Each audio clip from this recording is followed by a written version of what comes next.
کہ ذی الحجہ کے 10 دن وہ ہیں جن کو افضل ایام دنیا کہا گیا ہے۔ یہ دنیا کے سب سے افضل ایام ہیں، کیونکہ اللہ نے ان دنوں کی راتوں کی قسم کھائی ہے، والفجر ولیال عشر، اللہ نے 10 راتوں کی قسم کھائی ہے۔ اب جن 10 راتوں کی اللہ قسم کھا رہا ہے، آپ سوچئے وہ کتنی برکت والی راتیں ہوں گی۔ علماء نے لکھا ہے کہ حاجی کے حق میں یہ 10 راتیں شب قدر کی مانند ہوتی ہیں، چنانچہ وہ ذی الحجہ کے روزے رکھے، رات کو عبادت کرے اور اپنے رب سے مانگے۔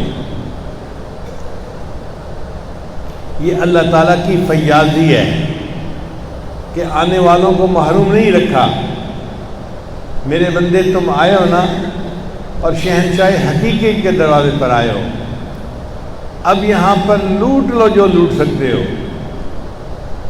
دروازے کھلے ہیں اور خزانوں کا مالک تمہیں اس کی اجازت دیتا ہے کہ چوریاں بھر لو جو بھر سکتے ہو۔ چنانچہ ان 10 دنوں میں حاجی لوگ حرم میں قیام کرتے ہیں، طواف کرتے ہیں، عبادت کرتے ہیں، اور اللہ سے وہ پاتے ہیں جو وہ اللہ سے مانگتے ہیں۔